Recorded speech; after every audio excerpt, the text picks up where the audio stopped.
सौ मीनाक्षी महादेवराव सहाने, औरंगाबाद। मी माझ्या शुगर व मला दम लागत होता, पायाचा त्रास होता म्हणून इथे आले होते माधवबागमध्ये। आता शुगर ही लेवलमध्ये आली। एक गोळी मला 2 गोळ्या चालू होत्या, सकाळची व संध्याकाळची। तर शुगर लेवल असल्यामुळं आता सकाळची गोळी बंद केली, संध्याकाळची एक चालू ठेवलेली आहे।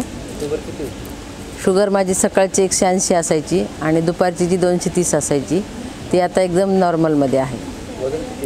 वजन माझं 64 होतं, आता आज 62 भरले। पंचकर्म केल्यावर चांगलं वाटलं। इथं रोज 2 टाईम पंचकर्म करत होते, चांगलं वाटत होतं।